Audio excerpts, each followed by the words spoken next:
I never thought I would tell this story, not aloud, not to anyone.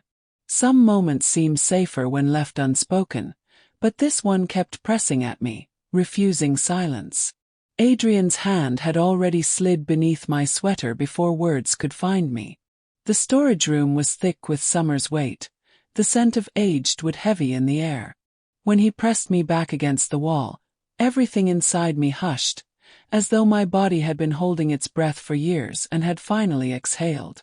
Then he took a step closer, deliberate yet unhurried. I leaned until my back touched the counter again. He didn't crowd me.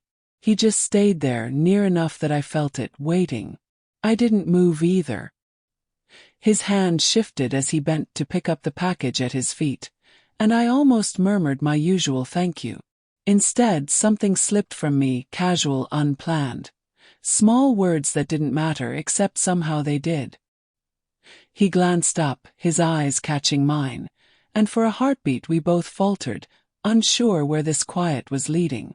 I pulled the door open wider, and he stepped through with me, carrying the box toward the table. The porch groaned under my bare feet as I followed, the setting sun spilling golden streaks across the boards. I hadn't bothered with the porch light. There was no need. The day's warmth still clung stubbornly to the air. The package by the steps looked harmless enough, though it didn't feel that way anymore. He crouched, plain white tee stretched across his back, boots scuffed and worn. He reached for the box, his smirk, the one I'd seen countless times, playing faintly across his face. Like always, I leaned into the doorway, arms crossed, watching him. "Since you're already down there," I said before I could catch myself, "might as well bring it in for me." He paused, glanced up. One eyebrow lifted, not annoyed, not confused, just holding me in his gaze, waiting to see what I'd do. I didn't explain. I didn't joke it away.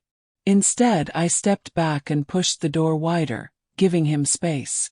Without a word, he picked up the box and brushed past me as he carried it inside.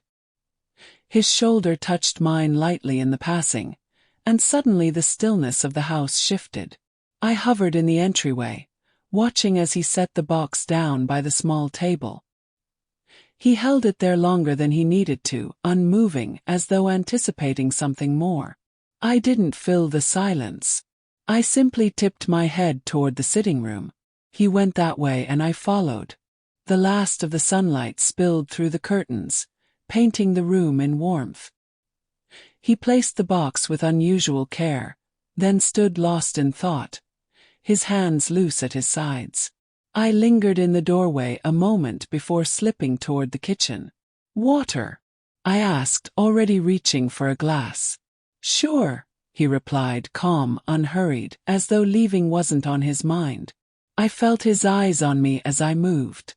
The hem of my sundress brushed above my knees, swaying as I walked barefoot across the tile. I bent to open the fridge, the cool air escaping around me, and when I turned, he had stepped closer to the counter. I handed him the glass. My hand was steady. He drank, then set it down with a soft tap. "Nice place," he murmured, his voice low. "Thanks," I answered, leaning my weight against the counter. "You in a rush today?" He shook his head slowly. "Not unless I need to be." I reached around him for another glass, my arm grazing his lightly. I didn't apologize. He didn't move back. His hand rested against the counter beside mine. We weren't touching, but we might as well have been.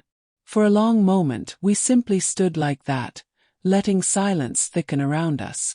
"You always linger this long?" I asked at last. He gave me a faint, knowing smile. "Only when I'm welcome." I didn't pull away. Instead, I leaned in slightly, not even realizing I had until I was closer to him. "You haven't worn out your welcome." His fingers flexed faintly on the counter, adjusting, steady. The air between us felt smaller, condensed. My pinky brushed against his, intentional this time. He didn't withdraw. His finger touched back, just enough to answer. I raised my eyes to meet his. He was still watching me, steady, waiting. He lifted his hand and took mine, no hesitation, gentle but certain. His thumb traced across the back of my hand, slow and deliberate, before bringing it closer to his face as if considering something.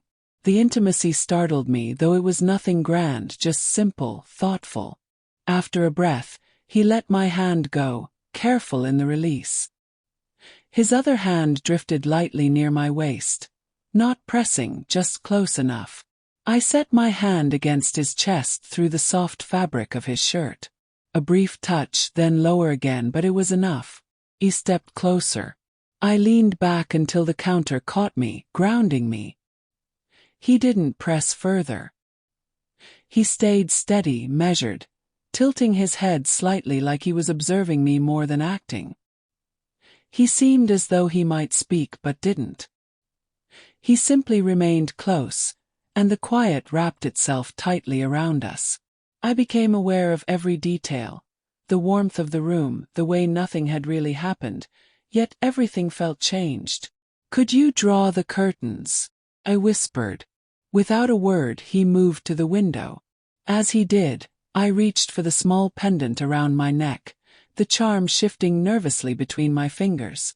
By the time he returned, the light outside dimmed, the space between us deeper. I turned toward him, necklace still tangled in my hand, but forgotten as I stepped close. My fingers brushed the edge of his collarbone, and then our lips found each other's, soft, unrushed, without question. His hand came to my shoulder, grounding me with calm certainty. We hardly moved. The stillness carried more meaning than any rush of words. His other hand found the small of my back, steady, secure but never insistent. I pressed lightly at his shoulder again, grounding myself to him. Our foreheads touched briefly, holding that silent pause between choices. He looked toward the counter, then back at me, silent question lingering in his eyes. I gave the smallest nod. That was all it took.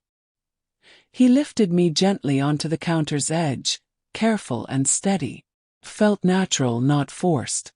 My knees brushed near his sides, close but still leaving space.